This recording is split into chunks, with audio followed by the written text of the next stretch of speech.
I found out the truth on a night when my phone wouldn't stop vibrating and my father wouldn't answer it. I was standing in his empty apartment, the air thick with the smell of someone else's perfume, staring at a photo that shouldn't exist. In it, he was smiling in a way I had never seen before. His arm wrapped around a woman who wasn't my mother, and between them stood a little boy holding his hand like it was the most natural thing in the world. In that moment, my chest tightened, and a single thought kept echoing in my head. This wasn't a mistake. This was a life he had been hiding, and I had just stepped into it. Before that night, I thought I knew who my father was. I thought our family was complicated in the normal way families are, with quiet arguments, long silences at dinner, and the kind of love that exists more out of habit than passion. He was always calm, always distant, always busy. The kind of man who showed up physically but never emotionally, as if part of him was always somewhere else. I used to tell myself that was just how he was. I didn't know that somewhere else was an entirely different life. Looking back now, the signs were everywhere. The late nights he blamed on work. The weekends when he said he needed space to think. The phone he kept on silent, face down, as if it might betray him if it lit up at the wrong time. At the time, I didn't question it. I didn't want to. There are moments when ignorance feels safer than the hidden truth. And I was comfortable living there. The night everything changed wasn't supposed to be dramatic. He had asked me to check on his apartment because he said he'd forgotten some important documents. He was out of town, or at least that's what he told us. I let myself in with the spare key, feeling like I was intruding on a private space that never really felt like his. But the moment I stepped inside, I knew something was wrong. The place felt lived in differently. There were shoes by the door that weren't his size, a jacket on the chair that smelled like someone else, a soft, unfamiliar presence lingering in the air. I told myself not to overthink it. I walked toward his desk, looking for the documents he mentioned, when I noticed a framed photo turned face down. That alone made my stomach drop. I picked it up, and that's when I saw them. Him, her, the child. Happy, complete, like a family. My hands started shaking. I remember sitting on the edge of his bed, staring at the photo, trying to convince myself there was some innocent explanation. A friend, a coworker, anything but what my mind was already screaming. But deep down I knew. This wasn't a random picture. This was proof of a double life he had carefully built, brick by brick, while pretending to be someone else at home. I started noticing more details. Toys in the closet, a second toothbrush in the bathroom, a tiny pair of socks tucked into a drawer. Every object felt like a quiet confession, each one confirming what I didn't want to believe. My father wasn't just cheating. He wasn't just having an affair. He had another family. As I stood there, surrounded by evidence of his secret, memories from my childhood began replaying in my head, but they felt different now, like scenes from a movie I was seeing for the first time. The birthdays he missed, the holidays when he arrived late and left early, the way he sometimes looked at us like he was watching strangers. All those moments I had ignored suddenly made sense, and that realization hurt more than the betrayal itself. I left the apartment in a daze, the photo still burning in my mind. I didn't take it with me. I didn't touch anything else. I felt like if I stayed any longer, I would break apart right there. On the drive home, my phone buzzed again. It was my mother. She asked if I found the documents. I told her yes, my voice steady, even though everything inside me was collapsing. I didn't know how to tell her. I didn't even know if I should. That night I barely slept. Every time I closed my eyes, I saw that child's face. Innocent, unaware. A living reminder that my father had chosen another life over us. And that choice had consequences far beyond just broken trust. By morning, my anger had mixed with something heavier. Guilt. Because knowing this secret meant I was now part of it. I started paying closer attention to my father after that. Every word he said felt calculated. Every smile felt forced. I noticed how careful he was with his phone, how he stepped outside to take certain calls, how his eyes softened when he thought no one was watching. It was like living with a stranger who wore my father's face. And the worst part was realizing that he was good at this. Too good. He had been lying to us for years without slipping, and that scared me. A few days later, I went back to his apartment, telling myself I just needed answers. I needed to understand how deep this dark past went. This time I searched more carefully. In a drawer under the bed, I found letters. Not emails. Handwritten letters. Love letters. They spoke of shared dreams, arguments about money, worries about school, plans for the future. Plans that didn't include us. Each word felt like a quiet betrayal, and yet I couldn't stop reading. That's when I found out the boy's name. I won't say it here because even now it feels too personal, too heavy. He was 8 years old. 8. That meant this forbidden relationship had been going on for almost a decade. Longer than I wanted to admit. Longer than some of the most important years of my own life. I remember sitting on the floor, surrounded by these pieces of a life I was never supposed to see, and asking myself a question that still haunts me. How do you stop loving someone when you realize you never really knew them? My father wasn't just a liar. He was a man capable of splitting his heart in two and living comfortably with that fracture. And I didn't know if that made him cruel, broken, or both. The confrontation didn't happen the way I imagined. There was no dramatic shouting, no immediate confession. It happened quietly, over dinner, when my mother mentioned how distant he had been lately. I watched his face carefully, noticing the slight tension in his jaw, the way his hand tightened around his fork. I realized then that he lived in constant fear of being discovered, and part of me almost felt sorry for him. Almost. Later that night, I asked him directly. I didn't accuse him. I didn't raise my voice. I simply said I had been to the apartment and seen things that didn't make sense. For a moment, he looked at me like he was deciding whether to lie again or finally tell the hidden truth. That pause felt endless. When he finally spoke, his voice was calm, but his eyes gave him away. He didn't deny it. He told me he never meant for it to happen. He said it started as something small, something temporary. He said he loved us, that this other life didn't change that. Hearing him say those words felt like another shocking discovery, because I realized how easily people convince themselves of lies when it benefits them. He talked about responsibility, about obligation, about how complicated things had become. But he never said sorry. Not really. As he spoke, I felt something inside me shift. The anger I had been holding on to started to change shape. It became colder, sharper. I wasn't just hurt anymore. I was disappointed. Disappointed that the man who taught me about honesty had built his entire existence on betrayal. Disappointed that he thought love could be divided without destroying something in the process. He asked me not to tell my mother. He said it would ruin everything. He said it would break her heart. I wanted to scream that he had already done that, even if she didn't know it yet. Instead, I nodded because in that moment, I didn't know how to carry the weight of this secret alone. I became the keeper of a truth that wasn't mine to hold, and it started eating away at me. From that point on, every family moment felt fake. Every laugh sounded hollow. I watched my mother talk about the future, about trips we would take, about growing old together, and I felt like I was watching a beautiful lie unfold in slow motion. The guilt became unbearable. I started questioning my own morality, my own loyalty. Was I protecting her by staying silent, or was I betraying her too? And then there was the other family. I couldn't stop thinking about them. About the woman who believed she was building a life with a man who was already taken. About the child who thought my father was his hero, his whole world. I wondered if they knew about us.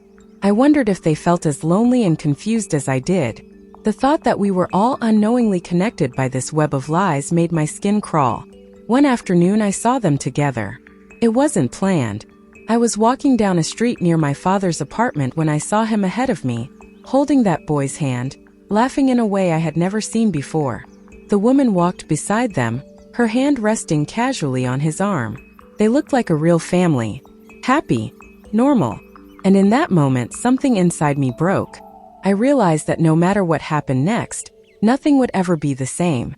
The image of them walking away from me stayed burned into my mind, a constant reminder of the life my father chose to live in the shadows.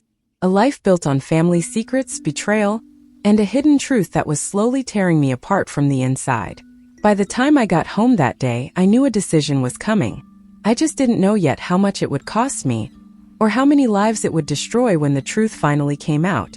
If you think you know what I did next, you might be wrong, because the choice I made after that moment is something I still question to this day.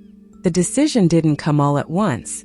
It came in fragments, in sleepless nights and quiet mornings when I watched my mother drink her coffee, unaware that her entire life was balanced on a lie I was helping to maintain. Every day I stayed silent, I felt myself becoming someone I didn't recognize.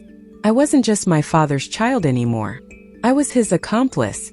I tried to convince myself that time would solve it, that somehow things would fall apart on their own, that the truth would surface without me having to be the one to tear everything open. But secrets don't dissolve quietly. They grow, they rot, and they start poisoning everyone involved. My father acted as if nothing had changed. He still came home late, still avoided eye contact during certain conversations, still touched my mother's shoulder with the same practiced affection. But now I could see the cracks. The way his smile faded too quickly. The way he flinched when his phone rang unexpectedly. He was living in constant fear, and that fear had begun to control him. One night, he came into my room after everyone was asleep. He sat on the edge of my bed like I was a child again, like he was about to tell me a bedtime story. Instead, he asked me if I was okay. The question almost made me laugh. I asked him if he was. He didn't answer. He just stared at the floor and said he trusted me. That word felt heavy. Trust. Coming from a man who had built his entire life on deception. He told me the other family depended on him. He said the boys saw him as everything. He said leaving them would destroy that child. And then quietly he said something that changed the way I saw him forever. He said sometimes people have to make impossible choices, and this was the best compromise he could find. That's when I realized he wasn't confused. He wasn't trapped. He had chosen this, over and over again. After that conversation, I started pulling away, not just from him but from everyone. I avoided family dinners. I stopped answering calls. I felt like I was carrying a bomb inside my chest, and at any moment it could explode. The smallest things triggered me. A love song on the radio, a couple holding hands, a father playing with his child. Everything reminded me of what was fake and what was stolen. The breaking point came when my mother found a receipt in his pocket. It was from a place none of us had ever been to. She laughed it off at first, made a joke about him finally having an adventurous side. But later that night, I heard her crying in the bathroom. Soft, controlled sobs like she didn't want anyone to hear. I stood outside the door, frozen, knowing that this pain was only a shadow of what was coming. That was the moment I understood that silence wasn't protection. It was cruelty. I didn't tell her everything at once. I couldn't. I started by asking questions. Gentle ones. Questions about how she felt, about whether she was happy, about if she ever felt like something was missing. She looked at me with tired eyes and said she had learned to accept things she couldn't change. That answer broke me more than any scream could have. A few days later, I told her I needed to talk. We sat at the kitchen table, the same place where we had shared countless ordinary moments, unaware that this would become one of the most painful conversations of our lives. My hands were shaking. My mouth felt dry. I told her there was something about my father she didn't know. As soon as I said that, I saw fear flash across her face. When I finally said the words, it felt like stepping off a cliff. Another family. Another child. Years of lies. I watched her expression change with every sentence. Confusion turned into disbelief. Disbelief into horror. Horror into a silence so deep it felt unreal. She didn't cry at first. She just stared at the table, as if the wood might give her answers I couldn't. Then she asked one question. How long did you know? That question hurt more than anything else. I told her the truth. I told her everything. The apartment. The photo. The boy. The letters. The silence that followed was unbearable. I had never seen her look so small, so fragile. In that moment, I hated my father with a clarity I had never felt before. Not just for what he did to her, but for what he forced me to become. The confrontation between them happened later that night. I stayed in my room, but their voices carried through the walls. There was shouting, crying, denial, then a confession that sounded nothing like remorse. He talked about love and responsibility again, as if repeating those words could undo years of betrayal. At one point, everything went quiet. That silence scared me more than the shouting. When my mother finally came into my room, her eyes were red, but her voice was steady. She told me I did the right thing. I didn't feel like I had. I felt like I had just detonated that bomb I'd been carrying, and now we were all standing in the wreckage. The days that followed were a blur. My father moved out. This time for real. My mother went through phases I didn't know were possible. Anger, sadness, numbness, strength, all of it overlapping in unpredictable ways. I stayed close to her, trying to make up for lost time, trying to rebuild something that had been shattered. But the story didn't end there. It never does. A week after he left, I received a message from an unknown number. It was her, the woman from the photo. She said she knew who I was. She said my father had told her everything. She wanted to talk. My first instinct was to block her. I didn't owe her anything. But curiosity, that dangerous pull toward the hidden truth, got the better of me. We met in a cafe far from my neighborhood. When I saw her in person, she looked nothing like the villain I had imagined. She looked tired, nervous, human. She told me she had known about my mother for years. She said she thought he would leave. She said she stayed because of their son. Hearing that hurt in a way I didn't expect, because I realized how many lives my father had damaged, all in different ways. Then she said something that made my blood run cold. She said the boy had asked about me. He knew he had a sibling. He wanted to meet me. I don't know what expression crossed my face at that moment, but she immediately said she understood if I said no. She said she wouldn't force it. She said she just wanted me to know the truth. Another truth layered on top of everything else. That night I couldn't stop thinking about him. About the child who shared my blood, who had done nothing wrong, who was just another casualty of a forbidden relationship he never chose. I thought about how my father had managed to create two separate worlds, and how those worlds had finally collided, leaving all of us exposed. I still haven't met him. Maybe one day I will. Maybe I won't. Some doors once opened can't be closed again, and I'm still standing in front of that one, unsure if I'm ready to step through. What I do know is this. Discovering my father's double life changed me forever. It taught me that betrayal doesn't just break hearts. It fractures identities. It forces children to grow up too fast and turns love into something fragile and uncertain. Family secrets don't stay buried. They wait. And when they surface, they leave scars that never fully fade. If you've ever sensed that something in your own life didn't add up, if you've ever felt that quiet discomfort that whispers there's more beneath the surface, don't ignore it. The truth is painful, but living inside a lie is worse. And if this story made you feel something, if it made you question the people you trust or the secrets you might be carrying, stay here. Subscribe, like this video, and share your thoughts in the comments. Sometimes the darkest stories are the ones that remind us we're not alone.